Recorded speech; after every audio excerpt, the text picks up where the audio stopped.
I don't like being locked up for something I didn't do, and I don't like my liberty taken away, and I don't like being treated like an animal, and I don't like people walking around and ogling me like I'm some sort of weirdo, because I'm not.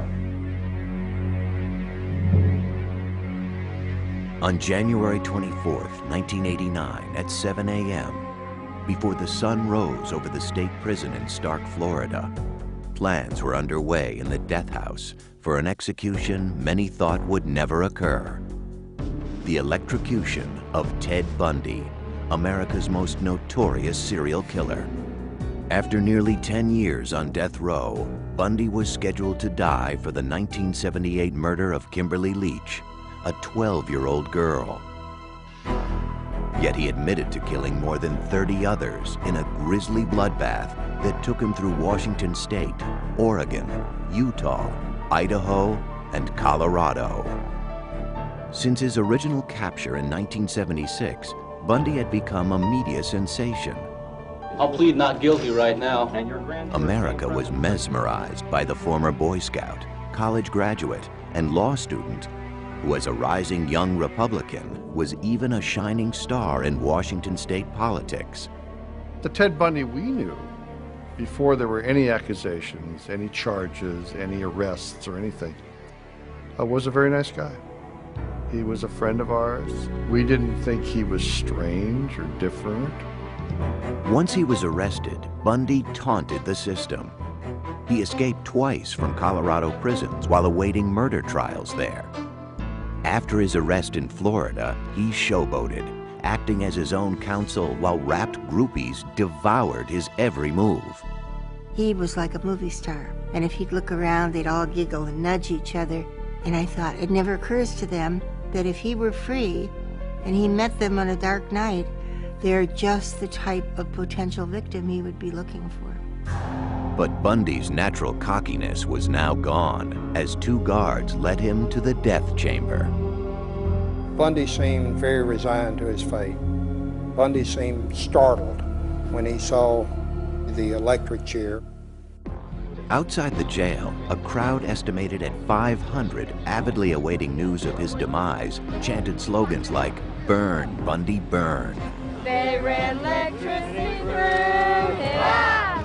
4, 3, 2, 1. At 7:16 a.m., an anonymous executioner pushed the button. 2,000 volts surged through Bundy's body. Within 60 seconds, one of the worst serial killers of all time was pronounced dead.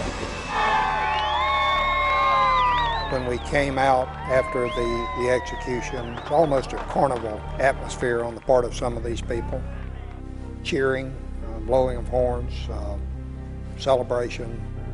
He'd had an easier death than any of his victims.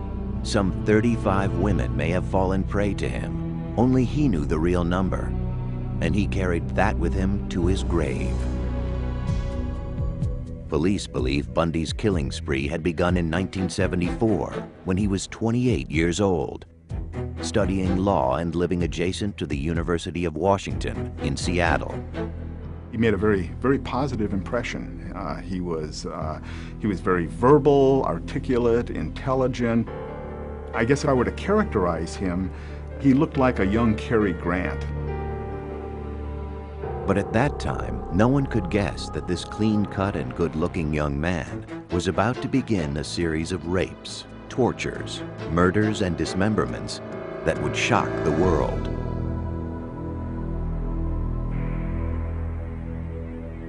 After midnight on January 4th, 1974, Ted Bundy stood outside the basement bedroom window of Joni Lenz, an 18-year-old student at the University of Washington. He entered her bedroom through a door accessible from outside, and while she slept, he savagely bludgeoned her with a crowbar. The next morning, Joni was found surrounded by a pool of blood. A bed rod had been torn away from her headboard, and in a sexual frenzy, rammed into her vagina. There was a specific reason why Bundy singled out Joni. It was a physical characteristic she shared with almost all of his victims. She wore her hair long and parted in the middle. But it would take years before the police understood why that moved Bundy to murder. Linda Ann Healy was a senior at the University of Washington, majoring in psychology. On January 31st, 1974, after Linda had gone to bed, Bundy broke into her room. He knocked her unconscious, wrapped her in bed sheets, and quietly carried Linda out of the house. Her scattered body parts and decapitated skull wouldn't be found for a year. To those who would track him, and those who would later try to understand his crimes, the question remained: how could this charming and intelligent young man commit such unspeakable crimes against people he didn't even know? They are things. They are victims. They are not women. And I never heard him really use the term women or females or anything very often. He referred to them as things, as objects. The other person's life doesn't have value, since he doesn't see her as a real person with real needs. And if anything, the idea that investigators and the community will be shocked and the parents will suffer just makes it all the more exciting, because he's getting even. Yet somehow Bundy, like other serial killers, was able to keep the murderous rage hidden inside of him secret.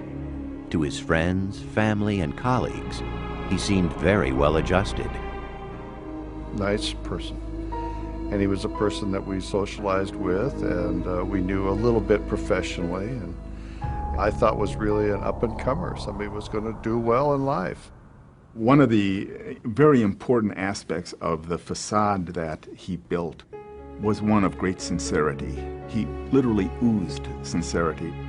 Yet appearances can deceive, and Ted Bundy was a master of deception. Little did I realize, of course, at the time that that was a carefully crafted social veneer that he had laboriously developed and used in his interactions. I never saw any aspects of the monster that lurked behind that mask. But by 1974, the monster who lived behind the mask had been there for a long time, perhaps since Ted's earliest childhood. I have always felt that beneath the veneer of a normal childhood was some great hostility toward someone, probably his mother.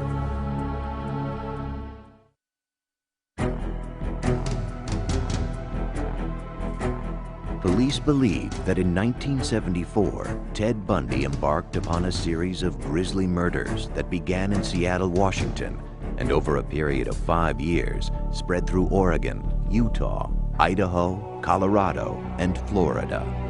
His rampage took the lives of at least 35 young women. When he was arrested in 1976, one of those most steadfast in his defense was his mother, Louise Bundy. She would continue believing in her son until his execution in 1989. My Christian upbringing tells me that to take another's life under any circumstances is wrong. And I don't believe the state of Florida is above the laws of God. Louise is a petite woman, a very nice woman. She was in denial until the night before Ted was executed, when he told her the truth. Many experts believe the seeds of Bundy's rage were planted in his childhood. He was born Theodore Robert Cowell on November 24, 1946, in Burlington, Vermont. His mother, whose maiden name was Eleanor Louise Cowell, was a prim, modest department store clerk who had come to Vermont from her home in Philadelphia to give birth to her child, a child born out of wedlock. Ted was born illegitimate. He was born in a home for unwed mothers. His mother, I think, was about 23 then. Soon after his birth, Eleanor took Ted back to Philadelphia. It was the beginning of a tragic charade. As he grew, Ted was told that his grandparents were his mother and father, and that Eleanor was his older sister. From an early age, Ted sensed he was living a lie. And there were other problems at home. Eleanor's mother had a history of clinical depression, suffered panic attacks, and was eventually treated with electroshock therapy. Her father, Samuel Cowell, was known to be an extremely violent and frightening individual. Sam Cowell was evidently a man with maniacal temper, who read pornography, who tossed his daughters down the stairs if they slept too late. As he grew into a young man, the confusion over his relationship with his mother would weigh on Ted. Even at the age of 3, there were signs that he was not a well-adjusted child.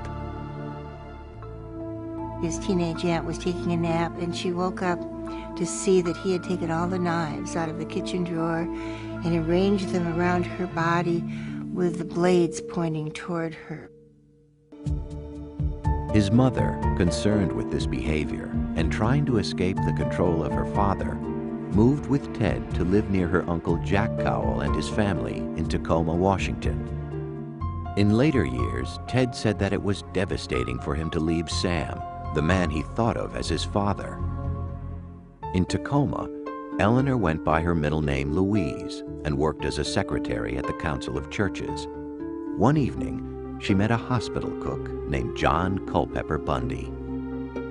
Louise married him a year later, and her son finally had the name he would carry through life, Theodore Robert Bundy.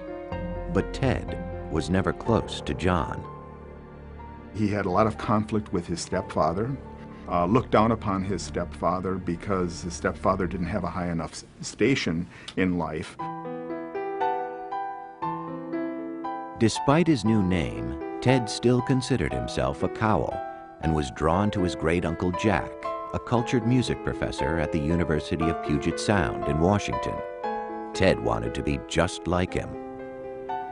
It was very important for him to be someone special, to be recognized in some way.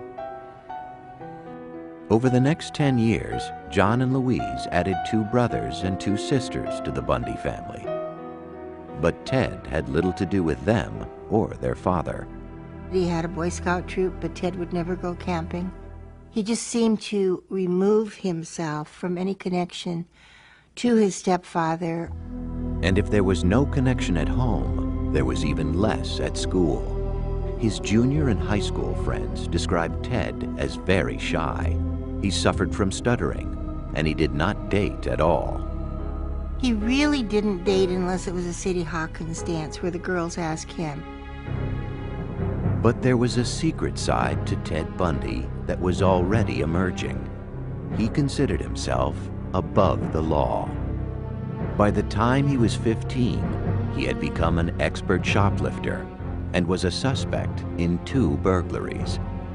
Grandiose narcissism, the ability to outwit the police, the ability to flaunt authority, the ability to shoplift.